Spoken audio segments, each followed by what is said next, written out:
The girl buys a dying German Shepherd for $1. What happens next leaves everyone regretful. The dog was barely alive, its fur matted with mud and blood, ribs showing, eyes dim with pain and defeat. People passed him every day at the local flea market, chained to a rusted pole with a handwritten cardboard sign above him. Sick dog, $1. Don't ask questions. No one stopped.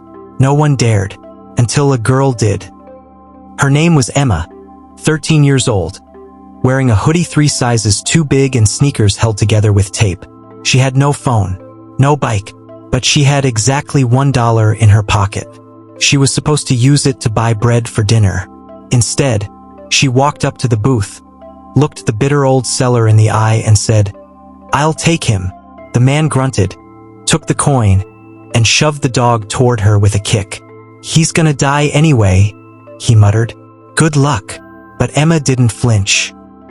She knelt beside the German Shepherd, now collapsed on the pavement, and whispered gently, "Not on my watch." Emma's mother, Sarah, was furious when she came home without bread and instead dragging a dying 70-pound dog across their apartment floor. "We can't afford this, Emma," she cried. "We can't even afford our own medication." Emma just replied softly, "He needs us more." And somehow that was enough. They named him Shadow. For weeks, Emma sold handmade bracelets at school to pay for vet bills. She washed Shadow with warm water and hope. She hand-fed him broth when he couldn't chew. She slept beside him on the floor every night, whispering stories into his ear. The first time he wagged his tail, Emma burst into tears. 1 month later, Dr. Ramirez at the free animal clinic ran a scan and paused. "Emma," she said slowly, "this isn't just any dog. He has a microchip." The results shocked everyone. Shadow was once a K9 police dog, stolen from his unit 2 years ago, injured during a mission, left for dead, and eventually trafficked through illegal breeders. His original handler had been looking for him ever since, and thought he was gone forever. The day Officer Tyler arrived at Emma's home, Shadow stood frozen for a moment, then limped forward and whimpered like a puppy. Tyler dropped to his knees. "Buddy, you're alive?" Emma stepped back, her heart heavy. She had saved Shadow, loved him back to life, but he didn't belong to her. "Are you going to take him away?" she asked quietly. Tyler looked at her and shook his head. "No, he's already home." The story went viral. News outlets ran headlines. "Girl buys dying dog for $1, gives him a new life, from street to salvation."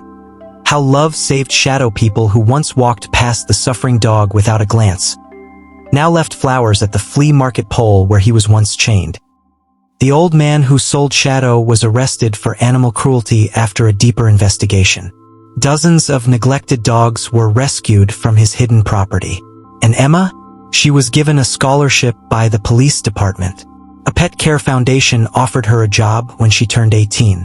Emma stood in a park, tossing a ball while Shadow, fully recovered, shiny fur, strong legs, bounded across the grass like a pup. Children laughed. Her mother smiled from a bench. And Shadow? He paused mid-chase, turned, and ran back, not to the ball, but to Emma. Because no matter who he once belonged to, she was the one who saved him.